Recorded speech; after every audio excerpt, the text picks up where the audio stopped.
நான் இந்த தேர்தலுக்கு முன்னாடியும் நான் கண்டிப்பாக சொன்னேன், மத்தியில் மோடி அவர்கள் வருவார், இங்கே 0 தான் வரும் அப்படின்னு. அதான் வந்திருக்கு. ஏனென்றால் உழைப்பு இருக்கணும். நம்ம வெற்றி பெறணும். பொது வாழ்க்கையில்னா மக்கள்கிட்ட போகணும், அடித்தட்டு மக்கள் வரைக்கும் நம்ம போய் சேரணும். சேரலைன்னா ஏசி ரூமில் உட்காந்துக்கிட்டு இருந்தால் மேக்ஸிமம் ஃபைனான்ஸ் கம்பெனி தான் நடத்த முடியும். அதை நம்ம தெரிஞ்சுக்கணும். அதுக்காக சொல்கிறேன். நான் யாரையும் குறிப்பிட்டெல்லாம் பேசலை. என்னை பொறுத்த வரைக்கும் நம்முடைய தேசம், நம்முடைய மதம், ஜாதி, அதற்கு பிறகுதான் கட்சி, பார்க்குற வேலை இதெல்லாம் வரும். இது என்னை பொறுத்த வரைக்கும் அதான் வின்னிங் ஓவர் த ஹார்ட்ஸு. நம்ம இடத்த அதை ஜெயிக்கிறோம், இதை ஜெயிக்கிறோங்க இல்லை, மனங்களை வென்றவர். நான் இன்னி வரைக்கும் கலைஞர்கிட்ட சீட்டு கிடையாது, கேட்டது கிடையாது. ஆனால் அவர் மனதில் சிம்மாசனம் போட்டு என்னை உட்காந்து வச்சுருக்காரு கலைஞர். திண்டுக்கல் லியோனியும் நானும் ரொம்ப நாளாக போராட்டக்காரர்கள். என் கேசட்டுக்கு தான் அவர் கேசட்டுக்கு தாங்கிறது தான் எங்களுக்கு சண்டையே. எப்போவுமே சண்டை கிடையாது, எங்கள் பேரை வச்சு நாங்கள் திண்டிவனத்தில் எவன் தூக்க காலத்தில் இருந்தால் கூட ராத்திரி 1 மணிக்கு சிரிச்சுக்கிட்டே ஒன்று கடிச்சிட்டு இருப்பாங்க ஓரமாக போய். தமிழ்நாட்டு சரித்திரத்திலேயே திமுக பொதுக்குழு அட்டன் பண்ண ஒருத்தன் நான் தான். அப்போ தான் சொன்னேன், அதாவது மாற்றாந்தோட்டத்து மல்லிகைக்கு மனம் உண்டு, ஆனால் நீங்கள் வேரோடு பிடிங்கி கொண்டு வந்து வச்சிடுறீங்கன்னு எனக்கு இப்போ தான் தெரியும் அப்படின்னு சொன்னேன். கலைஞர் என்றைக்குமே எந்த பிரச்சனையும் இல்லாமல் 100 ஆண்டு வாழ வேண்டும் என்று எல்லாம் வல்ல இறைவனை வேண்டுகிறேன் அப்படின்னு இறங்கி வந்தோடனே ஒரு மினிஸ்டர் சொல்கிறார், சார் அதெல்லாம் நம்ம கட்சியில் கிடையாது. இல்லை சார், நான் வேறு கட்சி கூப்பிட்டாங்க வந்தேன் அப்படின்னு. ஒரு தடவை ரஜினிகாந்த் சொன்னார், கலைஞருக்கு கடவுளை பிடிக்குதோ இல்லையோ, கடவுளுக்கு கலைஞரை ரொம்ப பிடிச்சிருக்கு அப்படின்னு சொன்னார். அதுதான் பெரிய விஷயம். பூர்வ ஜென்ம புண்ணியம்னு சொல்லுவாங்க. தமிழ் என்றால் அதுக்கு கலைஞர்னு இன்னொரு பெயர் தான், இல்லை மாற்று கருத்து. 1990லேருந்து பாஜகவினுடைய அனுதாபி. ஸோ தேர்தலில் கூட்டணிக்கு பேசுவேன், அதனால் பாஜக திமுக கூட்டணிக்கு பேசியிருக்கேன், எல்லாமே பேசியிருக்கேன். அது மாதிரி ரெகுலராக பேசுவேன், வருவேன். இது எதுக்காகனா, அந்த குடும்பம், கலைஞர் குடும்பத்தில் அத்தனை பேருமே என் சகோதரர்கள் மாதிரி. தனக்கு எதிரிகளே இருக்கக்கூடாதுன்னு நினைப்பார். எதிரியாக இருந்தால் கூப்பிட்டு வச்சு ஃபஸ்ட்டு நண்பனாக்கிடுவார். அது இல்லை அப்படின்னா தான் அப்புறம் அப்படின்னார்.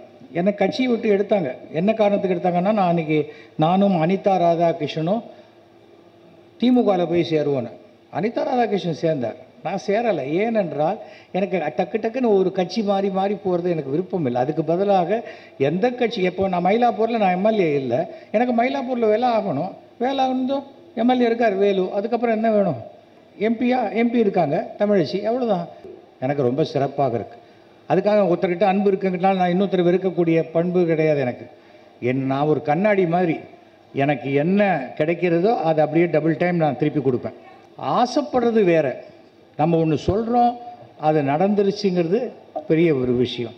இப்போ கூட சில பேர் என்ன சொல்கிறாங்க, இவன் சபிச்சிட்டான். நான் சபிக்கலை, நான் மிகவும் பெருமை அடைகிறேன். இந்த மாதிரி வாய்ப்பு எல்லாருக்கும் அவ்வளோ சுலபத்தில் கிடைக்காது. கிடைக்காம பயந்துருவான், நம்ம இங்கே போய் பேசினா நமக்கு ஏதாவது ஆகிடுமோ அதெல்லாம் பயப்படுற ஆள்லாம் நான் கிடையாது. நான் எது உண்மையோ அதை பேசக்கூடியவன். அது என்னை பிடிக்காதவங்களுக்கும் அது தெரியும்.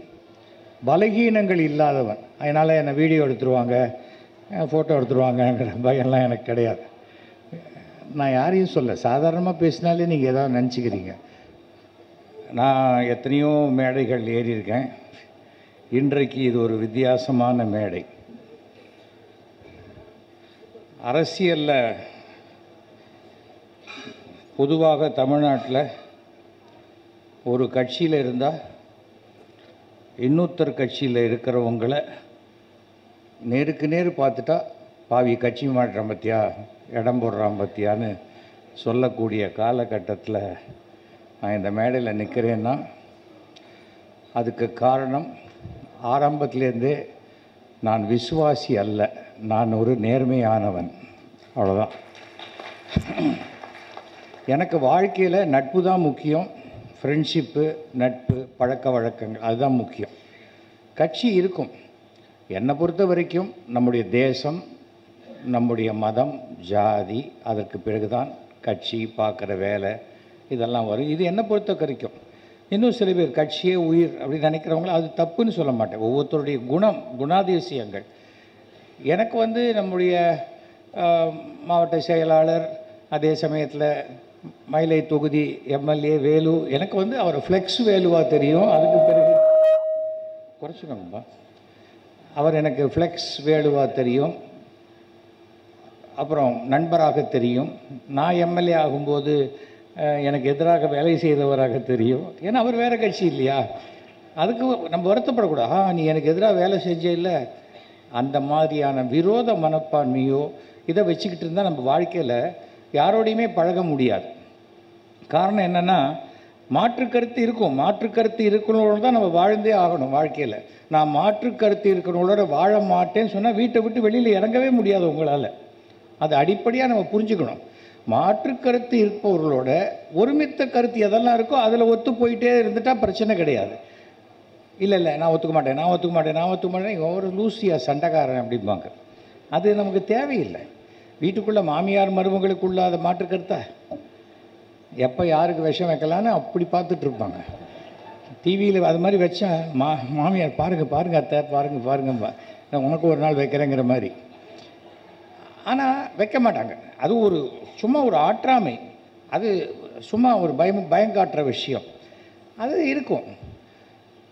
எனக்கு வாழ்க்கையில் ஒவ்வொரு முறையும் எனக்கு என் தந்தை சொல்லி கொடுத்தது, உனக்கு யாரோடையாவது மாற்று கருத்து இருக்கும்போது அவங்க உன்னை கூப்பிட்டு பாராட்டுறாங்கன்னா அன்றைக்கி தான் நீ வெற்றி பெற்றாய் என்ற அர்த்தம் அப்படிம்பார். அதுதான் முக்கியம். அதான் வின்னிங் ஓவர் த ஹார்ட்ஸு. நம்ம இடத்த அதை ஜெயிக்கிறோம் இதை ஜெயிக்கிறோங்கல்ல, மனங்களை வென்றவர். நான் இன்னி வரைக்கும் கலைஞர்கிட்ட சீட்டு கிடையாது, கேட்டது கிடையாது. ஆனால் அவர் மனதில் சிம்மாசனம் போட்டு என்னை உட்காந்து வச்சுருக்காரு கலைஞர். அதுதான் பெரிய விஷயம். கலைஞர் வீட்டுக்கு நான் போயிட்டு பேசிட்டு வருவேன். கீழே கத்துவான், டே என்ன நான் பாட்டு கட்சிக்காரன் பார்க்க முடியாது உட்காந்துக்கிறேன், நீ போகிற பொசுக்குன்னு பார்க்குற உட்கார்ற 2 மணி நேரம் கழிச்சு வர அப்படிம்பா. எப்போ நான் அவர் வீட்டுக்கு போனாலும் ஒன்று முதல்ல கூப்பிட்டுருவார், இல்லைன்னா கடைசியில் கூப்பிடுவார், நடுவில் கூப்பிட மாட்டார். ஏனென்றால் அதுக்கு உண்டான அந்த டைம் அது கொடுப்பார். ஆனால் மாற்றுக்கருத்து நிறைய இருந்தது. நீங்கள் பார்த்துருப்பீங்க, கலைஞர் யாரையாவது ஒரு வார்த்தை அவர் நேரடியாக அவர் எழுதிட்டார்னா அவன் அரசியலில் உயர்ந்து விட்டான் என்று அர்த்தம். இல்லைன்னா அவர் பதிலே சொல்ல மாட்டார். யார் வேணால் பேசிக்கங்கன்னு விடுவாரே தவிர பேச மாட்டார். இப்போ மேடையில் திண்டுக்கல் லியோனியும் நானும் ரொம்ப நாளாக போராட்டக்காரர்கள். என் கேசட்டுக்கு தான் அவர் கேசட்டுக்கு தாங்கிறது தான் எங்களுக்கு சண்டையே. எப்போவுமே சண்டை கிடையாது, எங்கள் பேரை வச்சு நாங்கள் திண்டிவனத்தில் எவன் தூக்க காலத்தில் இருந்தால் கூட ராத்திரி 1 மணிக்கு சிரிச்சுக்கிட்டே ஒன்று கடிச்சிட்டு இருப்பான் ஓரமாக போய். ஏன்னா அவர் போட்டிருப்பார், பழைய கணவனா புது கணவனா, பழைய வீடா புது வீடா அப்படிங்கிற மாதிரி அவர் தலைப்பு பட்டி பண்ணுறோம். நம்மளது ட்ராமா எல்லாம் ஆக மொத்தம் எல்லாமே 1 ஹவர். ஸோ அதுலேருந்து எனக்கு என்ன பெருமை என்றால், திண்டுக்கல் லியோனியை முதல்ல அமெரிக்காவுக்கு அழைத்து சென்றவன் நான். அது நான் தான் என்ன சும்மா கூப்பிட்டு போனேன், டிக்கெட்லாம் வேறு ஒருத்தர் தான் போட்டாங்க. அது அமெரிக்காவில் இருக்கக்கூடிய அங்கே தமிழ் மாநாடு, அந்த தமிழ் மாநாட்டில் ஒரு மீட்டிங் தான் பேசினார். அதுக்கு பிறகு அத்தனை மீட்டிங் ஃபிக்ஸ் ஆகிடுச்சு அவருக்கு. ஏனென்றால் அந்த இன்டர்நெட்டு ஸோ நீ ஃபிக்ஸ் பண்ணியா, நீ ஃபிக்ஸ் பண்ணி கடைசியில் ஒரு சுற்றி பார்க்கணுங்கிற கேப்பெல்லாம் பேசும்போதே அப்படியே பார்க்க முடியாயிடுச்சு. ஏன்னா அந்த மாதிரி ஒரு டூர் பண்ணார். அது என்னன்னா, முதல்ல ஒரு அறிமுகம், அதற்கு பிறகு தன் திறமையினால் வளர்ந்தவர் அவர். அதுக்காக இல்லை அவர் பேசுறது எனக்கு பிடிக்காது, அந்த கருத்தை நான் ஏற்றுக்கலன்னு விட்டுரு, ஃப்ரெண்டாக இருந்துட்டு போ, அவ்வளோதான். நான் இன்றைக்கும் நான் ஃபுல் வெஜிடேரியனோட என்னால் முனியாண்டி விலாஸில் உட்காந்து வெஜிடேரியன் சாப்பிட முடியும். எனக்கு எந்த விதமான இதுவும் கிடையாது. நான் என் தட்டில் இருக்கிறத சாப்பிட போகிறேன், அவங்க தட்டில் இருக்கிறத சாப்பிட போகிறேன். அதில் என்ன இருக்குது? இந்த மனோபாவம் இருந்தால் தான் தமிழ்நாட்டில் இப்போ கொஞ்சம் கொஞ்சமாக அரசியல்லையும் அது மாறிக்கிட்டு வருது. ரகசியமாக சந்திக்கிறதெல்லாம் தாண்டி ஒரு ஃப்ரெண்ட்ஷிப்பாக இருக்கிறதுல தப்பு இல்லை. ஏன்னா எனக்கு என் கொள்கை, உனக்கு உன் கொள்கை அப்படின்னு. எனக்கு கலைஞரை 1980 தெரியும். இங்கே நிறைய பேர் அதுக்கு முன்னாடி அப்புறம் தான் பார்த்துருப்பீங்கன்னு நினைக்கிறேன். 1980 முதல் சினிமா நடிக்கிறதுலேருந்து ராமநாராயணனுக்கு நான் ரொம்ப நெருங்கிய நண்பர். ஸோ ராமநாராயணன் எப்பவும் கலைஞரை கூப்பிட்டு தான் ஃபஸ்ட்டு ப்ரொஜெக்ஷன், ஃபஸ்ட் காப்பின்னு போடுவாங்க. அப்போல்லாம் சில சமயம் டபுள் பாசிட்டிவ் போட்டு காட்டுவாங்க. இவர் கரெக்ஷன் சொல்லுவார், என்ன இப்படி இருக்கக்கூடாது அப்படி இருக்கலாம் அப்படிம்பார். உடனே அதை கரெக்ட் பண்ணுவார். அப்போது அதோடு இருந்து பார்க்கக்கூடிய பாக்கியம் எனக்கு கிடைச்சிருக்கு. எந்த ஒரு விஷயமா இருந்தாலும் பார்த்த உடனே ஒரு கரெக்ஷன் சொல்லக்கூடிய அளவுக்கு ஒரு நாலேஜ்னா மிக அசாத்தியமான ஒன்று. அரசியலில் மத்திய அரசு, மாநில அரசு, பஞ்சாயத்து அத்தனையிலையும் வெற்றி கொடி நாட்டிய ஒரு மிக பெரும் ராஜதந்திரி என்றால் அது கலைஞர். அதில் மாற்று கருத்தே கிடையாது. சில பேருக்கு பிடிக்கலாம், சில பேருக்கு பிடிக்காமல் இருக்கலாம். அன்றைக்கி என்னுடைய அஸ்ட்ராலஜர் சொல்கிறார், கலைஞர் இறந்து போன போது என்ன சார் இப்படி ஆயிடுச்சு அப்படின்னு. பரவாயில்ல, எப்படி இன்னும் 100 வருஷத்துக்கு மேலே அவரை பற்றி தான் பேசுவாங்க அப்படிங்கிறாங்க. அப்போது அவருக்கு அந்த அந்த ராசி அந்த இது இருக்குது. ஒரு தடவை ரஜினிகாந்த் சொன்னார், கலைஞருக்கு கடவுளை பிடிக்குதோ இல்லையோ, கடவுளுக்கு கலைஞரை ரொம்ப பிடிச்சிருக்கு அப்படின்னு சொன்னார். அதுதான் பெரிய விஷயம், பூர்வ ஜென்ம புண்ணியம்னு சொல்லுவாங்க. எனக்கு அந்த ஒரு கலைஞனாக நான் வந்து மிக பெருமை. சினிமா இண்டஸ்ட்ரியில் இன்றைக்கி எவ்வளோ பேர் இருக்கலாம், ஆனால் அவர்களை எல்லாம் விட எனக்கு அதிகமான ஒரு ஒரு அவர் என் கையை பிடிச்சிட்டு பேசும்போது என் தந்தை என் கையை பிடிச்சி பேசுகிற ஃபீல் இருக்கும். அதில் அந்த உதாரணத்தை சொல்லாதீங்கன்னு ஒருத்தர் சொன்னார். எனக்கு நான் ஃபீல் பண்ணுறதை சொல்ல தான் சொல்லுவேன். இது என்ன, இதில் என்ன தப்பு இருக்குது அப்படின்னு. எல்லாவற்றுக்குள்ளேயும் ஒரு ஜாதி ஒரு இது எல்லாத்தையும் கொண்டு போயிட்டே இருக்க வேண்டியதில்லை. நான் இந்த சுகபிரம்ம மகரிஷி அப்படின்னு ஒரு கடவுளை நான் கும்பிடுவேன். நீங்களே பார்த்துருப்பீங்க, என்னுடைய தொலைக்காட்சி தொடரெல்லாம் வரும். நான் முதல்ல கலைஞரை பார்க்கும்போது இதை கொடுத்தேன். என்னது இது அப்படின்னு கேட்டார். இவர் தான் வியாசருடைய மகன், பிரம்மாவுடைய பேரன். இவர் தான் வெங்கடாஜலபதிக்கு குபேரன்கிட்டேருந்து பணம் கடன் வாங்கி கொடுத்தவர். கிளி முகத்தோடு இருக்கார். கிளி முகத்தோடு இருக்கார். இதே மாதிரி முகத்தோடு ஒரு பொண்ணு வந்தால் கல்யாணம் பண்ணிப்பீங்களா நீங்கள் அப்படின்னு கேட்டார். இல்லை, ஒரு பொண்ணு வந்தது, பக்கத்து வீட்டுக்கு வரும்போதே மூக்கு எங்கள் வீட்டில் இடிச்சுது, அதனால் நான் வேறு பொண்ணு பார்த்துட்டேனா அப்படின்னு. ஆனால் அவர் ஒரு விஷயத்தை சொன்னால், எதிராளி ஒன்று சொன்னால் அதை ரசிக்கக்கூடிய ஒரு விஷயம். சட்டசபையில் ஒரு தடவை நான் சொல்கிறேன், சட்டமன்றத்தில் அபிராமபுரத்தில் நிறையா பிளாட்ஃபாரம் கடையெல்லாம் இருக்குது, எடுக்கவே முடியல. நான் அபிராமபுரம் போலீஸ் ஸ்டேஷனில் கூட சொன்னேன், அப்படியும் எடுக்க முடியல. எனக்கு அப்புறம் தான் தெரிஞ்சது அவங்கெல்லாம் பழம்பெரும் காவலர்களாக இருக்காங்க அப்படின்னு சொன்னேன். அசம்பிளியில் ஒரு சிஎம் அப்படி டேபிள் அப்படி தட்ட வேண்டிய அவசியம் இல்லை. ஏனென்றால் நாம் சொல்லக்கூடிய விஷயத்தை ரசிக்கக்கூடிய ஒருத்தராக இருக்கார். ஒருத்தர் அப்புறம் அன்றைக்கி அசம்பிளிலேருந்து வரும்போது நான் வணக்கம் சொல்லுவேன். ஆனால் நான் இருக்கக்கூடிய இடத்துல இந்த வணக்கம் சொல்கிற வழக்கம்லாம் வச்சுக்கக்கூடாதுங்கிற மாதிரி சொல்லுவாங்க. அதெல்லாம் நான் பண்ண முடியாது. அது வயதில் பெரியவர், முதலமைச்சருக்கு கொடுக்க வேண்டிய மரியாதை நான் கொடுத்துருவேன். கொள்கை வேறு அப்படின்னு அதெல்லாம் நிறையா டிஃப்ரென்ஸ் ஆஃப் ஒப்பீனியனாக வந்தது. நான் ஒரு இடத்துக்கு போகிறேங்கிறதுனால நான் என் கலரை மாற்றிட்டு போக முடியாது. அதை அவரும் கவனிக்கிறார். அதை அப்புறம் என்னுடைய 3000வது நாடக விழாவுக்கு வந்தார். 3000வது நாடக விழாவுக்கு அதை பேசுகிறார். 3500வது நாடக விழாவுக்கு கலைஞர் மூப்பனார் 1996 வந்தார். பேசுகிறாருன்னா, இவர் ஒரு நாடகம் போட்டிருக்காரு சேகர். அது தத்துப்பிள்ளைன்னு பேர். ஆனால் அது ஒரு சமுதாய விஷயங்கள்லாம் வச்ச ஒரு தத்துவ பிள்ளையாக நான் பார்க்குறேன். இது எனக்கு ரொம்ப பிடிச்சிருக்கு. இந்த நாடகம்ல எல்லா நாடகத்துலேயும் அவர் பல செய்திகளை சேகரித்து சொல்கிறனால்தான் அவரை சேகர்னு கூப்பிட்றாங்கன்னு நினைக்கிறேன். அதாவது ஒரு விஷயங்களை பார்க்கும்போது நான் அப்போ இந்த சாவணி ரிலீஸ் பண்ணுறேன். இந்த புக்கு ரிலீஸ் பண்ணி ஒரு 15 நிமிஷம் கழித்து கலைஞர் பேசுகிறார். அதுக்கு முன்னாடி அவர் சொல்லும்போது சொல்கிறாரு, இந்த குழுவோட பேரை பார்த்தா கூட நாடக பிரியான்னு வச்சுருக்காங்க. இப்போல்லாம் நாடகத்தை ஃப்ரீயாக கொடுத்தா தான் வருவாங்கங்கிறதுக்காக இப்படி வச்சுருக்காங்க போல் இருக்குது. இல்லை, ஃப்ரீயாக கொடுக்குற நிலைமை ஆயிடுச்சாங்கிற ஆதங்கத்தில் வச்சாரா தெரியல அப்படின்னு. அதாவது ஒரு வார்த்தையை எப்படி தமிழ் என்றால் அதுக்கு கலைஞர்னு இன்னொரு பெயர் தான், இல்லை மாற்று கருத்து கிடையாது. ஒரு தடவை நானே என் ஃப்ரெண்ட்ஸ் எல்லாம் போயிருந்தோம். அவரை பார்க்கும்போது, நேற்றுக்கு ஏதோ நூல் வெளியிட்டீங்களாமே அப்படின்னு என்னை கேட்டார். நான் தான் டெய்லி நூல் வெளியிட்டுருக்கேன் அப்படின்னு. அதுதான் எனக்கு தெரிஞ்ச விஷயமாச்சே, நீங்கள் தான் ஊர் அறிஞ்சவராச்சே அப்படின்னார் அவர். அப்போ தான் எந்த ஊர் நீங்கள் அப்படின்னார். தஞ்சாவூர். அதான் காவேரி, இப்படி தான் பேசுவோம் அப்படின்னார். அதாவது அந்த ரசிக்கக்கூடிய தன்மை சாதாரணமாக எல்லாருக்கிட்டையும் அமையாதுங்க. அது நான் ஒன்று சொல்லுவேன், மற்றவங்க சிரிக்கணும். ஆனால் மற்றவங்க சொன்னால் நான் கோவப்பட்டுருவேன், என்னை சொல்லக்கூடாது அப்படிங்கிற மனோபாவம் தான் அதிகாரத்தில் இருப்பவர்களுக்கு இருக்கும். வாயா என்ன விஷயம் அப்படிங்கிற அந்த அது சொல்லும்போதே அவர் வந்து எதிராளியை தன் பக்கம் இழுத்து பக்கத்தில் உட்காந்து வச்சிருக்கக்கூடியவர்.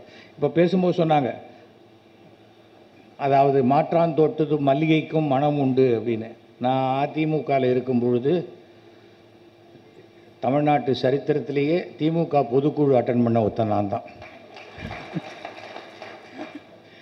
அப்போ தான் சொன்னேன், அதாவது மாற்றான் தோட்டத்து மல்லிகைக்கு மனம் உண்டு, ஆனால் நீங்கள் வேரோடு பிடிங்கி கொண்டு வந்து வச்சிடுறீங்கன்னு எனக்கு இப்போ தான் தெரியும் அப்படின்னு சொன்னேன். கலைஞர் என்றைக்குமே எந்த பிரச்சனையும் இல்லாமல் 100 ஆண்டு வாழ வேண்டும் என்று எல்லாம் வல்ல இறைவனை வேண்டுகிறேன் அப்படின்னு. இறங்கி வந்தோடனே ஒரு மினிஸ்டர் சொல்கிறார், சார் அதெல்லாம் நம்ம கட்சியில் கிடையாது. இல்லை சார், நான் வேறு கட்சி கூப்பிட்டாங்க வந்தேன் அப்படின்னு. எதுக்காக சொல்கிறேன்னா, மனசார நான் விருப்பப்படுறது தானே நான் சொல்ல முடியும். சரி சார் நான் நாளையிலேருந்து மாற்றிக்கிறேன்னா அது ஒரு போலித்தனமாக இருக்கும். அதில் வந்து இந்த சாவணீர் கொடுத்துருக்கோம், சாவணீர் ரிலீஸ் பண்ணுறார், ஸ்டேஜில் ரிலீஸ் பண்ணி 15 நிமிஷம் கழிச்சு கலைஞர் பேசுகிறார். அப்போ அதுக்கு முன்னாடி மூப்பனார் பேசுகிறார், எஸ் வி சேகர் 3500 நாடகம் போட்டிருக்காரு, அவர் 35,000 நாடகம் போடணுன்னு நான் ஆசைப்பட்றேன் அப்படின்னு வாழ்த்துறேன் அப்படின்னார் மூப்பனார். கலைஞர் வந்தோடனே மூப்பனார் வந்து எஸ் வி சேகர் வந்து 35,000 நாடகம் போடணுன்றாரு, அதை நான் ஏற்றுக்க மாட்டேன், அவர் 3,50,000 ட்ராமா போடணும், அதை விட நான் அதிகமாக வாழ்த்துறேன் அப்படிங்கிறார். அப்போ சொல்லும்போது சொல்கிறார், எஸ் வி சேகர் கேள்வி பதில் போட்டிருக்காங்க, அதில் எனக்கு ரொம்ப பிடிச்ச 2 கேள்வி பதில். மாடர்ன் ஆர்ட் பற்றி என்ன நினைக்கிறீங்கன்னு ஒரு கேள்வி, அதுக்கு தம்பி சேகருடைய பதில், மூளை இல்லாதவங்க கூட மாடர்ன் ஆர்ட் வரைஞ்சிடலாம், ஆனால் அதை ஒரு புத்திசாலியால் தான் விற்க முடியும், இது எனக்கு ரொம்ப பிடிச்ச பதில் அப்படின்னார். அதுக்கு அடுத்தது சொல்கிறார், உலகிலேயே நீங்கள் நேசிக்கும் 3வது பெண் யார்? 1 அம்மா 2 மனைவி. அதுக்கு தம்பி சேகரின் பதில், ஒரு அம்மா 2 மனைவி, இதை கூட்டினாலே 3 வருகிறது. இது இல்லை, அதுக்கப்புறம் கலைஞர் சொன்ன வார்த்தை தான், இது எனக்கு மிகவும் மகிழ்வை தந்த பதில் அப்படின்னார். இசை ஒரு பப்ளிக்கில் ஒரு விஷயத்தை நம்ம வந்து ஒரு எவ்வளோ அசால்ட் அப்படி போகிற போக்கில் சொல்லிட்டு போகிறாங்கிறது சாதாரணமான ஒரு விஷயமே இல்லை. அதுக்கு கூச்சப்பட்டுக்கிட்டு இது பண்ணி இப்படி பேசி அப்படி பேசி அப்படி பேசலாமா இப்படி பேசலாம் அதெல்லாமே இல்லை. நான் இளங்கோவடிகள் எழுதின சிலப்பதிகாரத்தையே நான் திருத்தினவன், நான் இது கர்வத்தோடு சொல்லலை. ஏன் திருத்தினேங்கிறது வந்து வலம்புரி ஜானுக்கு தெரியும். சிலப்பதிகாரத்தில் சிலம்ப திருடினவன் பொற்கொல்லன் அப்படின்னு சொன்னால் என்ன ஆகும், அதுக்கு பிறகு எல்லா பொற்கொல்லனுமே இந்த மாதிரி தான் திருடன்னு வரும். அது இருக்கக்கூடாதுங்கிறதுக்காக நான் என்ன பண்ணினேன், அதை வந்து எடுத்து கொண்டு வந்ததை பொற்கொல்லங்கிட்டேருந்து மாற்றி அவங்ககிட்டேருந்து வாங்கினதை அதை திருடி இந்த மாதிரி கொண்டு வந்தது ஒரு அரண்மனை அதிகாரின்னு நான் மாற்றினேன். ஏனென்றால் எந்த ஒரு இனத்திலையும் ஒரு தனி நபர் செய்யக்கூடிய ஒரு விஷயத்தை அந்த இனத்தின் மேல் உண்டான பழியாக மாற்றக்கூடாது என்பதற்காக. அதுதான் எனக்கு ரொம்ப, இந்த மாதிரி பல விஷயங்கள் அவர்கிட்ட எனக்கு பிடிச்ச விஷயம் எல்லாமே. அது ஒன்று ஒன்றா சொல்லிட்டு போனால் நிறையா இருக்குது. ஏன்னா வந்து இங்கே இதில் ஹைலைட் ஸ்பீக்கர் வந்து நம்முடைய திண்டுக்கல் லியோனி. ஏன்னா என்ன இருந்தாலும் ஒவ்வொரு தடையும் ஃபஸ்ட்டு டைம் நான் அவரை பார்த்தது 1984 உலகத்தமிழ் மாநாடு மலேசியாவில் நடக்குது. அப்போ போனேன். அப்போ தத்தோ சாமிவேலுன்னு அமைச்சர் கலைஞர் மேலே அப்படியே அவரே வந்து தான் இன்னொரு கலைஞராக விட வேண்டும் என்ற ஒரு எண்ணத்திலேயே இருக்கக்கூடிய ஒரு மலேசிய தமிழ் மந்திரி அவர். அங்கே தான் ஒரு 3 days கலைஞரோடு நெருங்கி பழகக்கூடிய விஷயம் கிடைச்சிது. நான், ஜெமினி கணேசன், சாருஹாசன், அவர் நிறைய பேர் பயந்துட்டு போகல, ஏன் போகலன்னு தெரியாது, அது வேறு ட்ராக். அங்கே போனோம். அந்த டயத்தில் கேஷுவலாக ஒருத்தர் ஏதாவது ஒன்று சொன்னால் அதுக்கு வர பதில் இருக்குது பாருங்கள், அசாத்தியம். அந்த டைமிங்லாம் அது ஒரு கடவுளுடைய அருள். அது சாதாரணமான ஒரு விஷயமே கிடையாது. ஒருத்தர் PhD படிச்சிருக்காங்க, MSc படிச்சிருக்காங்க, அது படிச்சிருக்காங்க, இது படிச்சிருக்காங்க, அவர் என்ன படித்தாலும் தெரியாது. உலகத்தை படித்திருக்கிறார், அப்படியே இலக்கியத்தை படித்திருக்கிறார், எல்லாத்தையும் தாண்டி தனக்கு எதிரே உள்ள அனைத்து மனிதர்களையும் படித்திருக்கிறார். அந்த படிப்பு தான் அவருக்கு வந்து எல்லாருக்கும் அந்த ரெஃபரன்ஸ். அது ரொம்ப ரொம்ப ஆச்சரியமான ஒரு விஷயம். 1989 நான் சுயேட்சையாக நிற்கிறேன் மயிலாப்பூரில். அப்போது என்னுடைய நண்பர் ராமநாராயணன் இதில் காரைக்குடியில் திமுகவில் நிற்கிறார். அப்புறம் ராமநாதபுரத்தில் வந்து ராஜேந்திரன் அவரும் டிஎம்கே நிற்கிறார். நான் இங்கே வந்து மாங்கோலையில் ஓட்டு கேட்டுட்டு எல்லாத்துலேயும் பேசிவிட்டு மயிலாப்பூரில் 2 நாள் நடுவில் போயிட்டு அங்கே போய் பேசிட்டு வந்தேன். அதுக்குள்ளே குமுதத்தில் போட்டாங்க எஸ்வி சேகர் வந்து ஸ்லீப்பர் செல்லுன்னு. ஸ்லீப்பர் செல்லுங்கிற வார்த்தை எத்தனை வருஷம் முன்னாடி நம்மளால் வந்திருக்கு பாருங்கள். வந்து அப்போ மாங்கோல்லையில் தான் கடைசி இன்னையோட பிரச்சாரம் முடியுது, நாளைக்கு 5 மணினா இன்றைக்கி தான் மீட்டிங் போட முடியும். அன்றைக்கி நான் மாங்கோல்லையில் மீட்டிங் ஃபிக்ஸ் பண்ணியிருக்கேன். அப்போ சில பேர் வந்து கேட்டாங்க, சார் வந்து நாளைக்கு டிஎம்கேக்காக ராதிகா பேசுகிறாங்க, அதனால் உங்களை விட்டு கொடுக்க சொல்கிறாங்க. யார் விட்டு கொடுக்க சொன்னது? இல்லை நாங்கள் தான் கேட்குறோம். இல்லை நான் சுயேட்சையாக நிற்கிறேன், நான் பேசிட்டு வந்துட்டேன், நான் விட்டு கொடுக்க மாட்டேன். அதை கலைஞர்கிட்ட போய் சொல்கிறாங்க. சொன்னால் எப்படி அவரை போய் விட்டு கொடுன்னு கேட்குறேன். இருந்தால் சுயேட்சையாக நிற்கிறேன்றாரு, எந்த இதுலேயும் நிற்காமல் ஒரு தைரியமாக நிற்கிறாரு. அவர்கிட்ட போய் நீ எதுக்காக கேட்குறீங்க, நீங்கள் கேட்டது தப்புன்னு சொன்னவர் அவர். அதுக்கப்புறம் என்னை பார்த்து ராமநாராயணன் ஜெயித்த போது அவர் அந்த அக்கேஷனில் பார்க்கும்போது, காரைக்குடியில் ரொம்ப சிறப்பாக பேசுனீங்க, ஆனால் நீங்கள் பேசின 3/4 மணி நேரத்தில் ஒரு இடத்துல கூட திமுக உதயசூரியன் சொல்லாதையே பேசிட்டு போயிட்டீங்க பார்த்தீங்களா அப்படின்னாரு. இல்லை சார், நான் வந்து ராமநாராயணன் அப்படிங்கிறது அங்கே தெரிஞ்ச பேர், அதை தாண்டி நான் கட்சி சின்னம் மாற்றி மாற்றி சொல்லிகிட்டு இருந்தேன். நான் நிஜமாகவே நான் பானை சின்னத்தில் நிற்கிறேன். அங்கே நான் இங்கே வந்து இப்படிலாம் பேசிகிட்டு இருக்கேன்னா என் மேலே ஒரு அவநம்பிக்கையை கொடுத்துருவேன். நான் ஒரு நட்புக்காக வந்தேன். அந்த திமுகவில் ராமநாதபுரம் ராஜேந்திரன் அந்த குடும்பமே கட்சிக்காக உழைத்து அதை இறந்து போனவர்கள். அந்த குடும்பத்தில் ஒரு பைசா சம்பாதிக்கலை. அந்த மாதிரி ஒரு நல்ல ஃபேமிலி, சரியான நபர்கள். ஒவ்வொரு முறையும் அதுக்கு பிறகு அந்த ராஜேந்திரன் இறந்து போன பிறகு அவருடைய மனைவி பவானி ராஜேந்திரனுக்கு சீட் கொடுத்தாங்க. ஸோ எதுக்காக இதை சொல்கிறேன்னா, கட்சியில் இருக்கிறவங்க என்னை கவனிக்கலையெல்லாம் வேண்டாம். சரியானபடி உழைத்து கொண்டே இருந்தால் நீங்கள் கவனிக்கப்படுவீர்கள். கவனிக்கப்படும் போது உங்களுக்கு உண்டான இடம் கண்டிப்பாக வந்து சேரும். அதை நம்ம புரிஞ்சுக்கணும். அது அந்த ஒரே ஒரு விஷயந்தான். அதற்கு பிறகு நான் சுகர் படம் கொடுத்தேன். சுகர் படம் கொடுக்கும்போது சொன்னேன், இந்த சுகர் படம் கொடுத்ததுக்கு நீங்கள் காலையில் வந்து அந்த டெஃப் அண்ட் டம்ப் ஸ்கூலில் வந்து ஒரு பிளாக் அண்ட் ஒயிட் டிவி கொடுத்தீங்க இல்லையா, அதுதான் சிறந்ததுன்னார். கண்டிப்பாக சார், கண்டிப்பாக அது சிறந்தது தான். ஆனால் இது நீங்கள் நல்லா இருக்கணுங்கிறதுக்காக கொடுக்குறேன். உடனே எனக்கு இந்த நம்பிக்கைலாம் கிடையாது, நான் வாங்கிக்க மாட்டேன் சொல்லவே இல்லை. அதை வாங்கி வைத்து கொண்டார். ஏனென்றால் நேராக பார்க்கும்போது எந்த எதிராளி மனசும் புண்படக்கூடாது என்பதில் 100%. எனக்கு அதெல்லாம் தான் பிடிச்சிது கொஞ்சம் கொஞ்சமாக. ஏன்னா அவர் ஏன் எனக்கு வேணாம்ப்பா, எனக்கு நம்பிக்கை இல்லைன்னு சொல்லிட்டா நம்ம என்ன பண்ண முடியும்? யாராவே இருக்கட்டுமே, ஒரு புக்கு கொடுக்குறேன், எனக்கு எதுக்குப்பா புக்கெல்லாம், எனக்கு வேணாம்ப்பா அப்படின்னா என்ன பண்ணுவீங்க? அங்கேயே போட்டு வருவோமா? பண்ண முடியாதுல்ல. அதே போல் இது ஒன்று ஒரு பெரிய ஒரு விஷயம்.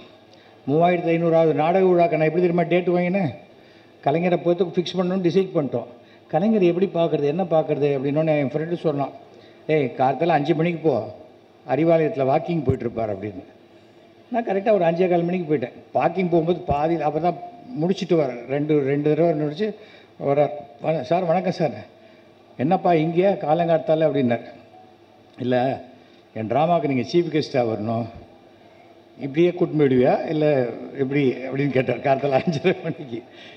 இல்லை சார், ஒரு முதலமைச்சரை நாம் எவ்வளோ சுலபமாக பார்க்க முடியுங்கிறதுக்கு நீங்கள் ஒரு உதாரணம் சார் அப்படின்னேன். உடனே சண்முகநாதனை கூப்பிட்டு அவருக்கு ஒரு டேட்டு கொடுத்துருப்பா இதெல்லாம் 5 நிமிஷத்தில் நடக்குது. இப்போ ஒரு சின்ன ஒருத்தர்கிட்ட போய் ஒரு குட்டி நடிகன்கிட்ட ஒரு டேட்டு வாங்கணுன்னா கூட நீங்கள் மேனேஜரை பார்த்துருங்க. அவருக்கு மேனேஜர் இருக்கிறது அவருக்கே தெரியுமா தெரியாதான்னு நமக்கு தெரியாது. ஆனால் சண்முகநாதன் என்பவர் ஒரு மிகச்சிறந்த அந்த மாதிரி ஒரு நிர்வாகியை நான் என் லைஃப்பில் பார்த்ததே கிடையாது. நான் சமீபத்தில் அவர் ரிட்டையர்ட் ஆகி வீட்டில் இருக்கும்போது நான் அவருக்கு பார்த்து அவருக்கு ஒரு நமஸ்காரம் பண்ணிட்டு வந்தேன். 80 வயசு நெருங்கக்கூடிய இடத்துல இருந்தது. நம்மை விட வயதில் பெரியவர்கள் யாராக இருந்தாலும் அவர்களுக்கு நம்ம மரியாதையை நமஸ்காரம் செய்வது எந்த தப்பு, அப்படி தான் நான் வளர்க்கப்பட்டிருக்கேன். அவர் யார் என்ன பொசிஷனில் இருப்பா, ஒரு பதவிக்காக காலில் விழுவதெல்லாம் நமக்கு கிடையாது. அது உங்களுக்கே தெரியும். அந்த மாதிரி இருக்கும்போது கொடுத்தார், டேட் கொடுத்துட்டு திருப்பி ஒரு 1 ஹவரில் திரும்பி சண்முகநாதன் இல்லை சிஎம் வந்து இதுக்கு போகிறார், தலைவர் டெல்லிக்கு போக வேண்டிய வேலை இருக்குது, அதனால் இன்னொரு டேட்டு உங்களுக்கு ஓகேயா சார்? நீங்கள் என்ன டேட்டு கொடுத்தாலும் அவர் கொடுக்குற டேட் தான் ஃபங்க்ஷன் அப்படின்னு உடனே ஒரு 2 ஆல்டர்னேட் டேட் கொடுத்து இந்த 2 டேட்டில் ஒரு டேட்டை வச்சுக்காங்கிறார். ஏனென்றால் அடிப்படையாக நாடகத்திலேருந்து வந்ததுனால இன்னொரு நாடகக்காரனுடைய கஷ்டம் தெரியும்.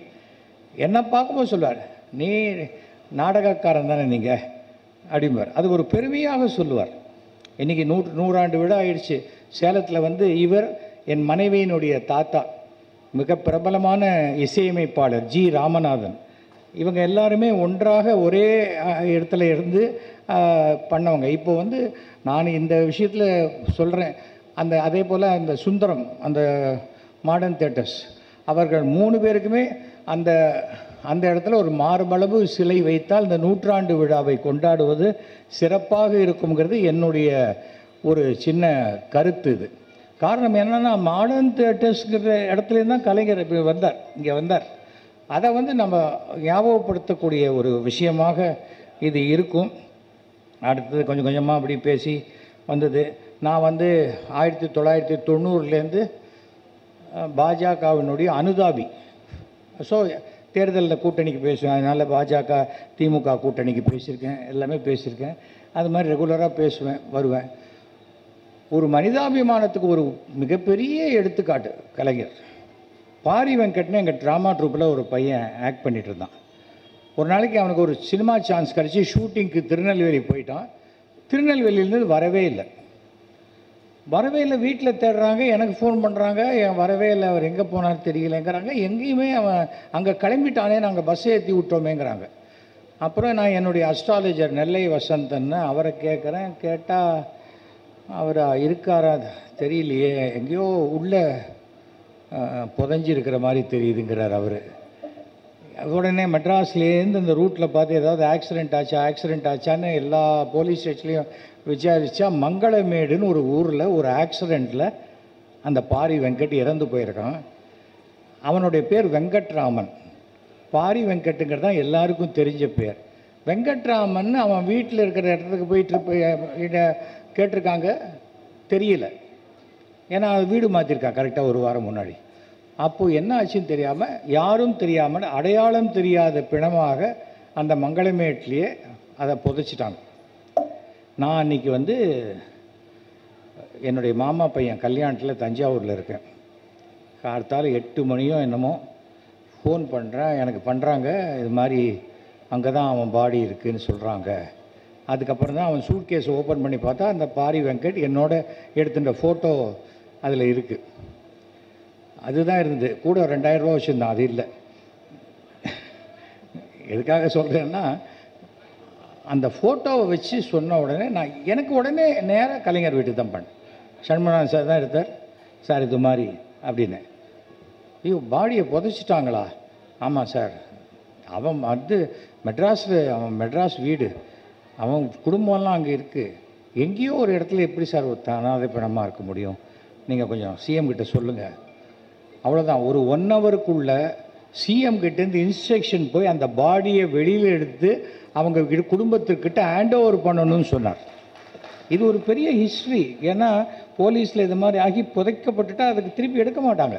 அது அன்லஸ் அதர்வைஸ் அது பெரிய கொலை கேஸ் அந்த மாதிரி இருந்தாலே ஒழிய அதை எடுத்து அதுக்குள்ளே ஏவிஎம்லேருந்து ஆம்புலன்ஸ் கொடுத்து பண்ணி, என்னென்னா ஒரு சாதாரணமான ஒரு விஷயம் இல்லை இதெல்லாம் வந்து நம்ம எதுக்கு பண்ணணும் அப்படிங்கிறது கிடையாது. அவர் பார்வைக்கு அது போச்சு, அதை பண்ணுவாங்க. அதே போல் 2006 தேர்தலில் நான் மயிலாப்பூரில் நிற்கிறேன். அப்போது என்னுடைய அருமை நண்பர் சினிமா நடிகர் நெப்போலியன் நானும் மயிலாப்பூரில் நிற்பேன்னு சொல்லும்போது கலைஞர் அவர்கிட்ட சொல்லியிருக்கார், அவன் மண்ணின் மைந்தனியா, நீ எதுக்கு அங்கே போய் நிற்கிற விடு அப்படின்னு இருக்கார்.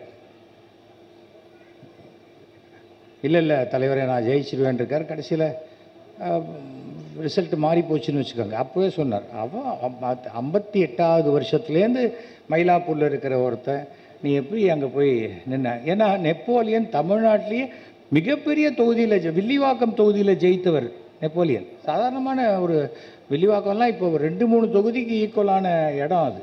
அந்த இடத்துல இருந்தவர். ஏன்னா கலைஞர் அங்கே ரூமில் தான் இருக்கார், அவருக்கு என்ன தெரியும்னு நினைக்கிறவங்களுக்கு உட்கார்ந்த இடத்துலேருந்து எல்லாவற்றையும் கணிக்கக்கூடியவர் கலைஞருங்கிறதுக்காக இந்த விஷயத்தை சொல்கிறேன். ஏன்னா எல்லாமே நான் சம்பந்தப்பட்ட விஷயம், நான் பேசின விஷயம், அதெல்லாம் தான் நான் சொல்ல முடியும். ஏன்னா ஒவ்வொரு தடவையும் நான் அவர்கிட்ட பேசும்போது பார்க்கும்போது அவ்வளோ பிரமிப்பு இருக்கும். அது திருப்பியும் நான் அதே போல் இது எதுக்காகனா அந்த குடும்பம், கலைஞர் குடும்பத்தில் அத்தனை பேருமே என் சகோதரர்கள் மாதிரி. அது அழகிரி, ஸ்டாலின், தமிழரசு, கனிமொழி, செல்வி எல்லாரையுமே எனக்கு 1980களிலேருந்து பழக்கம்.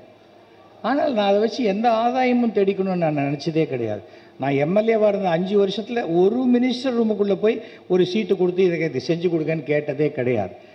ஏனென்றால் எனக்கு அது அவசியம் இல்லைன்னு நினைக்கிறவன். அந்த மாதிரி நம்ம இருந்திருக்கோம். வேலு அவர்கள் இன்றைக்கி சொன்னார்னா அது என்ன எல்லாத்தையும் எவ்வளோ மறைச்சி வாழ முடியும்? வாழவே முடியாது. அதற்காக சொல்கிறேன். அந்த அசம்பிளியில் கூட நான் அவரை பார்த்தோன்னு வணக்கம் சொல்லுவேன். அவர் அதை திருப்பி ரெசிப்ரிகேட் பண்ணுவார் அந்த இடத்துலேருந்து. அவர் ரெசிப்ரிகேட் பண்ணாட்டா என்ன தெரிய போகுது? அவர் சிஎம் போகிறாரு, நமக்கு எப்படி தெரியும்? அதே போல் அப்படி கிளம்பும்போது வணக்கம் சார் அப்படின்னாக்கா அப்படியே டக்குன்னு அப்படி கூப்பிட்டு என்ன எப்படி இருக்கீங்க அப்படிப்பார். அந்த மாதிரி எனக்கு தெரிந்த வரைக்கும் கலைஞர் தனக்கு எதிரிகளே இருக்கக்கூடாதுன்னு நினைப்பார். எதிரியாக இருந்தால் கூப்பிட்டு வச்சு ஃபஸ்ட்டு நண்பனாக்கிடுவார். அது இல்லை அப்படின்னா தான் அப்புறம் அது அவருடைய நேச்சர். அது சாதாரணமான ஒரு விஷயம். ஒவ்வொருத்தருக்கும் ப்ளஸ் மைனஸ் இல்லாதவங்க உலகத்தில் யாருங்க? என்ன கேளுங்க இன்னொரு இடத்துல, ஐயா அவனை மாதிரி திமிரு பிடிச்சவன் கிடையாது தான் சொல்லுவாங்க. என்னோட பழகினு சொல்லுங்க, சார் தங்கமான ஆள், அவரை முரசாத வரைக்கும் அவன் ரொம்ப நல்லவன் அப்படிம்பாங்க. எல்லோரும் அப்படி தானே, அதில் என்ன இருக்குது? அந்த மாதிரியான விஷயம். அந்த 5600வது நாடக விழா, அந்த நாடக விழாவில் மாண்புமிகு தமிழக முதல்வர் கலைஞர், துணை முதல்வர், இன்றைய முதல்வர் ஸ்டாலின் 2 பேருமே கலந்துக்கிட்டது எனக்கு பெரிய பெருமை. அந்த விழாலையும் அவர் பிரமாதமான ஒரு விஷயத்தை அவங்க பேச சொல்கிறார். எஸ்வி சேகர்கிட்ட எனக்கு ஒரு வருத்தம் உண்டு. என்ன இருந்தாலும் எங்களுடைய முன்னாள் உறுப்பினர் அவரை தோக்கடிச்சது எனக்கு ரொம்ப வருத்தம். அது அவர் நெடுஞ்செழியனை நான் வெற்றி கொண்டதை அவ்வளோ நாசுக்காக அவர் சொல்கிறார். அது அந்த மாதிரி ஒரு சில விஷயத்தை சொல்லும்போது என்ன சொல்கிறார் அப்படின்னு யோசிக்க தோணக்கூடிய அளவுக்கு தான் சொல்லுவார். படார்னு போய் இது எனக்கு தெரியுமா அப்படிங்கிற மாதிரிலாம் சொன்னதே கிடையாது. அந்த ட்ராமாவில் அப்படி சொன்னார். அப்போ தான் எனக்கு சொன்னார், எஸ்வி சேகர் நல்ல தமிழ் நாடகங்கள் போடுகிறார் என்பதுக்கு எனக்கு ரொம்ப மகிழ்ச்சி அப்படின்னார். அதுக்கு அடுத்த வருஷம் என் பொண்ணுக்கு டாக்டர் சீட்டு வாங்கிறதுக்காக மார்க்கு கொஞ்சம் குறைச்சலாக தான் வாங்கியிருந்தா. அப்போ அவர் ஆலியூர் ரோட்டில் இருந்தார். நான் போனேன். அப்போது சாப்பிட்டுட்ருக்கார். வாங்க சாப்பிட்றீங்களாண்ணே? இல்லை சார் நீங்கள் சாப்பிடுங்க, சாப்பிட்டோன்னே பேசுகிறேன்னு. என்ன விஷயம்னா, என் பொண்ணுக்கு ஒரு டாக்டர் சீட்டு வேணும். மார்க்கு பார்த்தார், ரொம்ப குறைச்சலாக இருக்கே அப்படின்னா. அதனால தான் நான் உங்ககிட்ட வந்தேன், இல்லாட்டா நான் காலேஜ்லேயே வாங்கிக்க மாட்டேன்னா அப்படின்னு. இந்த வாய் தாங்க உங்களுக்கு அப்படின்னார். சொல்லிவிட்டு, சார் மெடிக்கல் இல்லாட்டா கூட பரவாயில்ல சார், அட்லீஸ்ட் வெட்டினரி டாக்டர் ஏதாவது கொடுங்க அப்படின்னேன். ஏன் வெட்டினரின்னா, ஆடு மாடு தானே பலின்னு நினச்சிக்கலாம் மனுஷனுக்கு பதிலாக அப்படின்னேன். அப்புறம் இல்லை அவர் ஒன்றும் சொல்லலை. சார் நீங்கள் வேணால் தமிழறிஞர் கோட்டாவில் கொடுங்களேன் அப்படி. தமிழறிஞர் கோட்டாவா? யாருக்கு? உங்களுக்கா? அப்படிங்கிற அவருக்கே சிரிப்பு வருது. நான் சொன்னேன், இல்லை நீங்கள் தான் போன சாவணியில் எனக்கு எழுதி கொடுத்துருக்கீங்க, இவர் போடுவது சிறந்த தமிழ் நாடகம்னு இருக்கீங்க, அப்போ நீங்கள் தானே எழுதி கொடுத்துருக்கீங்கன்னு. சில சமயம் நான் தெரியாதனமாக அப்படி எழுதிடுவேன் அப்படின்றார். அப்போ கூட நான் சொன்னேன், உங்கள் மேலே நான் கோச்சிக்க மாட்டேன், நான் உங்கள் கட்சி உறுப்பினர் கிடையாது, கட்சி தொண்டன் கிடையாது, ஒரு முதலமைச்சரை நம்ம பார்க்க முடியுமா, அது பார்த்துட்டோம், நீங்கள் முண்டு இல்லைன்னு சொல்லிட்டீங்க, அதனால் நான் கோவப்படவே மாட்டேன். ஏனென்றால் அவள் குறைச்சலாம் மார்க் வாங்கியிருக்கா. ஆனால் அஸ்ட்ராலஜர் சொன்னார் இவர் டாக்டர் ஆகிடுவான்னு அப்படின்னா. அவர் எப்படி ஆவார் அப்படின்னார், தெரியல. கடைசியில் பார்த்தா என்னுடைய டாக்டர் டாக்டரேட் இன் டைப் 2 டயபிட்டிஸ் ஆகி டாக்டரேட் வாங்கி ஒரு டாக்டர் அனுராதா சேகரா இன்றைக்கி அமெரிக்காவில் செட்டில் ஆகியிருக்காங்க. எதற்காக சொல்கிறேன், ஒன்று நடக்கணும் என்றால் அது கண்டிப்பாக நடக்கும். அதுபோல் ஒவ்வொரு விஷயங்களும் அவர்கிட்ட அவர் கூர்ந்து கவனிப்பார். சாதாரணமாக பேசுகிற மாதிரி தான் இருக்கும், பேசிகிட்டே 4 பேர்கிட்ட பேசுவார், டக்குன்னு ஒருத்தர்கிட்ட பதில் சொல்லுவார். அந்த மாதிரியான ஒரு விஷயங்கள் கிடைக்கவே கிடைக்காது. அந்த சமயத்தில் தான் அந்த 5600வது நாடக விழாவில் நம்முடைய இன்றைய முதல்வர் அவரும் அதில் பேசுகிறார். அதில் சொல்கிறாரு, நாடகத்தில் மட்டும் இல்லை, நேரில் பார்க்குற நேரத்துக்குள்ள அவர் நம்மளெல்லாம் சிரிக்க சிரிக்க மகிழ்ச்சி அடையக்கூடிய பேசுவார். ஆனால் எந்த கட்சியும் சேராத ஒரு அடையாளத்தை இன்றைக்கி காட்டிக்கிட்டு இருந்தாலும் அவர் உள்ளத்தில் தலைவர் கலைஞர் அவர்கள்தான் தனக்கு தலைவர் என்ற நிலையிலேயே அவர் இருந்து கொண்டிருப்பது எனக்கு ரொம்ப சந்தோஷமாக இருக்குது அப்படின்னார். என்னை கட்சியை விட்டு எடுத்தாங்க. என்ன காரணத்துக்கு எடுத்தாங்கன்னா, நான் அன்றைக்கி நானும் அனிதா ராதாகிருஷ்ணனும் திமுகவில் போய் சேருவோன்னு. அனிதா ராதாகிருஷ்ணன் சேர்ந்தார், நான் சேரலை. ஏனென்றால் எனக்கு டக்குன்னு ஒரு கட்சி மாறி மாறி போகிறது எனக்கு விருப்பம் இல்லை. அதுக்கு பதிலாக எந்த கட்சி, எப்போ நான் மயிலாப்பூரில் நான் எம்எல்ஏ இல்லை, எனக்கு மயிலாப்பூரில் வேலை ஆகணும், வேலை ஆகணும், எம்எல்ஏ இருக்கார் வேலு, அதுக்கப்புறம் என்ன வேணும், அவ்வளோதான். எம்பி இருக்காங்க தமிழச்சி, அவ்வளோதான். அதுதான் எல்லா இடத்துலையும் நானே இருக்கணுங்கிற அவசியம் எனக்கு கிடையாது. அதை நன்றாக புரிந்து கொண்டதுனால அவர் பேசினார். அப்படிப்பட்ட ஒவ்வொரு விஷயத்தையும் பார்த்திங்கன்னா அவரை பற்றி நான் சொல்கிறதுனா சொல்லிகிட்டே போகலாம். எவ்வளோ விஷயங்கள் அப்படி இருக்கக்கூடிய விஷயங்கள். ஆனால் அவர் என்னை பாராட்டினதில் ஹையஸ்ட்டு அந்த ஒரே ஒரு இதுதான், அந்த 5600வது நாடக விழா அன்றைக்கி சாயங்காலம் 6 மணிக்கு ஆரம்பிக்கணும். அப்போ கொஞ்சம் ஹெல்த் அவருக்கு கொஞ்சம் இதுவாகிடுச்சு. அவர் சொன்னார், அதை பார்ப்பா, என்னால் 3 மணி நேரம்லாம் உட்கார்றது ரொம்ப கஷ்டம் அப்படின்னாங்க.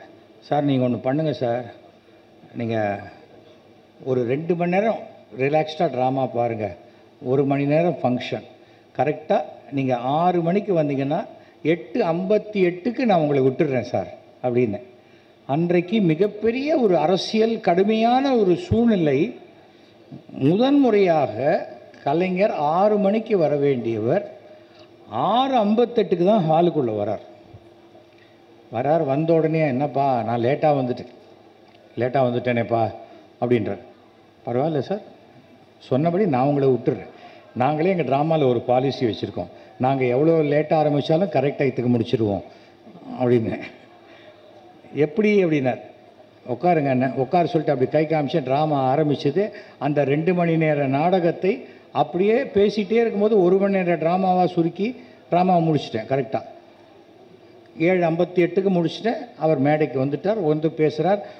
முதல்ல மிகப்பெரிய திருவள்ளுவர் சிலையை அமெரிக்காவில் நிறுவுவதற்கு என்னுடைய மேடையை தான், இந்த மேடையில் தான் அவர் ரிலீஸ் பண்ணி விட்டார் ஃபஸ்ட்டு டைம்.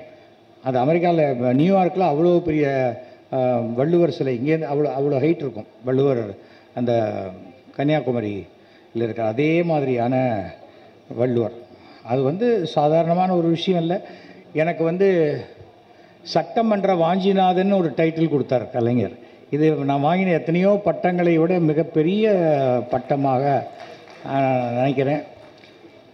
வாஞ்சிநாதன் அவர்களுக்கு ஒரு மணிமண்டபம் கட்டணும்னு சொல்லி பண்ணிவிட்டு, அது காமராஜர் காலத்தில் கடைசியில் அந்த அடிக்கல்ல மாத்திரம் துணி துவைக்கிற கல்லாம் மாற்றி போட்டாங்க. அது பாட்டுக்கு தென்காசியில் இருக்குது. ஒரு தடவை குமரி ஆனந்தன் பார்க்கும்போது சொன்னார்.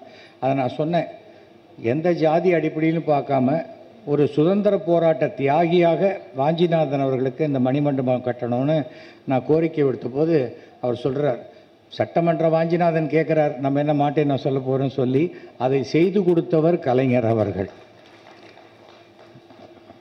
ஏன்னா யார் என்ன கேட்குறா, அது கரெக்டான ஒரு விஷயமா இருந்தது தான் உடனே உண்டுன்னா உண்டு, இல்லைன்னா இல்லை.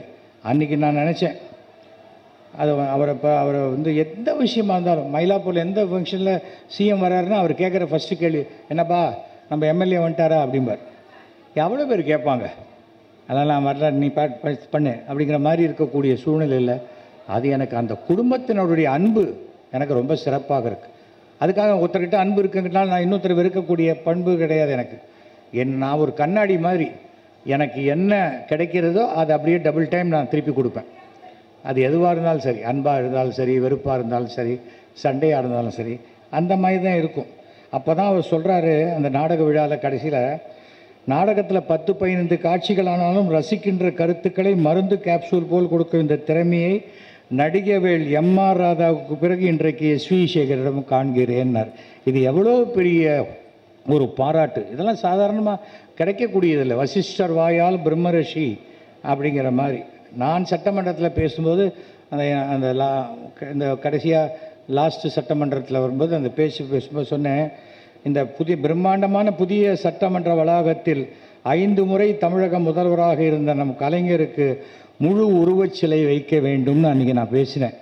அது இன்றைக்கு நிறைவேறி இருப்பது எனக்கு ரொம்ப பெருமையான ஒரு விஷயமா இருக்குது. ஏன்னா நாம் ஆசைப்படுறது வேறு, நம்ம ஒன்று சொல்கிறோம் அது நடந்துருச்சுங்கிறது பெரிய ஒரு விஷயம். இப்போ கூட சில பேர் என்ன சொல்கிறாங்க, இவன் சபிச்சிட்டான். நான் சபிக்கலை. மொத்தம் நொண்டி அடிச்சுட்டே வரும்போது கொடுக்க பள்ளத்தில் விழுவான்னா விழப்போறடா அப்படின்னு சொல்கிறோம். இவன் சபிச்சிட்டான்னா அதுக்கு நான் என்ன பண்ணுறது? அதுக்காக சொல்கிறேன். அது எந்த இடத்துல இருந்தாலும் அது என்னுடைய குணம். நான் இது ஒரு நான் வேலு அவர்கிட்டே சொன்னேன், இந்த கலைஞர் நூற்றாண்டு விழா ஃபங்க்ஷன் நடக்கும்போது எனக்கு ஏதாவது நான் ஒரு நாள் திடீர்னு நானே உங்கள் மேடையில் பேசிட்டு போகிறேன் பாருங்கள் அப்படின்னு. அதெல்லாம் வேணான்னு, நான் கூப்பிட்றேன் உங்களை கரெக்டாக வாங்க அப்படின்னு சார். ஏன்னா வேலு போன்றவர்களுக்கு கூட நாம் ஒருத்தரை அழைக்கிறது அவங்களுக்கு ஏதாவது தர்ம சங்கடம் ஆகிடக்கூடாதுன்னு நினைக்கக்கூடிய நல்ல மனம் கொண்டவர் தான் வேலு போன்றவர்கள். எனக்கு ஸ்டாலின் அவர்கள் நல்ல நண்பர்னு சொல்லிக்கிறதுக்கு எனக்கு பெருமை. நீ நண்பர் அவர் சொன்னாராண்ணா, ஏதோ புக்கில் போட்டுக்க, அருமை நண்பர் திரு எஸ்.வி. சேகர் அவர்களுக்கு அன்புடன் மு.க. ஸ்டாலின் கையெழுத்து போட்டது இது இருக்குது. அதனால் இல்லை நான் இல்லாத சொல்லி நம்ம என்ன பண்ண போகிறோம்? நான் ஃபோட்டோவை பெருசாக மாட்டி டேக்ஸ் கட்ட மாட்டேன்னு சொல்ல போகிறேன். அதெல்லாம் ஒன்றும் கிடையாது. என்னை பொறுத்த வரைக்கும் ஒழுங்காக நாம் சட்டத்தை மதித்து நிறுத்தால் சட்டம் நமக்கு பாதுகாப்பு கொடுக்கும். அந்த நம்பிக்கை எனக்கு இருக்கிறது. அந்த கலைஞர்கிட்ட கற்றுக்க வேண்டியதுங்கிறது பார்த்தா, அவர் புக்கை படித்தாலும் சரி, அவருடைய பேச்சுக்களை பார்த்தாலும் சரி, கற்றுக்கிட்டே இருக்கலாம் லைஃப்பில். ஒருத்தன் எப்படி தைரியத்துடன், துணிச்சலுடன், தன்னம்பிக்கையுடன் எதிரிகளை எதிர்கொள்வது எப்படிங்கிறது கலைஞர்கிட்ட கற்றுக்க வேண்டிய ஒரு முக்கியமான ஒரு விஷயம். ஒரு கலைஞனாக இன்றைக்கி இந்தியாவிலேயே மிகப்பெரிய கலைஞர்னா அவர் ஒருத்தர் தான், வேறு யாருமே கிடையாது. அப்படிப்பட்ட கலைஞரை பற்றி பேசக்கூடிய வாய்ப்பு எனக்கு கிடைச்சது. நான் மிகவும் பெருமை அடைகிறேன். இந்த மாதிரி வாய்ப்பு எல்லாருக்கும் அவ்வளோ சுலபத்தில் கிடைக்காது. கிடைக்காம பயந்துருவான், நம்ம இங்கே போய் பேசினா நமக்கு ஏதாவது ஆகிடுமோ அதெல்லாம் பயப்படுற ஆள்லாம் நான் கிடையாது. நான் எது உண்மையோ அதை பேசக்கூடியவன். அது என்னை பிடிக்காதவங்களுக்கும் அது தெரியும். பலகீனங்கள் இல்லாதவன். அதனால் என்னை வீடியோ எடுத்துருவாங்க, ஃபோட்டோ எடுத்துருவாங்கங்கிற பயம்லாம் எனக்கு கிடையாது. நான் யாரையும் சாதாரணமாக பேசினாலே நீங்கள் ஏதாவது நினச்சிக்கிறீங்க. அது எதுக்காக சொல்கிறேன்னா, நம்ம இதை பற்றிலாம் கவலைப்பட மாட்டோம். நான் இந்த தேர்தலுக்கு முன்னாடியும் நான் கண்டிப்பாக சொன்னேன், மத்தியில் மோடி அவர்கள் வருவார், இங்கே 0 தான் வரும் அப்படின்னு. அதான் வந்திருக்கு. ஏனென்றால் உழைப்பு இருக்கணும். நம்ம வெற்றி பெறணும். பொது வாழ்க்கையில்னா மக்கள்கிட்ட போகணும். அடித்தட்டு மக்கள் வரைக்கும் நம்ம போய் சேரணும். சேரலைன்னா ஏசி ரூமில் உட்காந்துக்கிட்டு இருந்தால் மேக்ஸிமம் ஃபைனான்ஸ் கம்பெனி தான் நடத்த முடியும். அதை நம்ம தெரிஞ்சுக்கணும். அதுக்காக சொல்கிறேன். நான் யாரையும் குறிப்பிட்டெல்லாம் பேசலை. அந்த மாதிரி இந்த மேடையில் இப்படி பேசுகிறது சரியாக இருக்காது.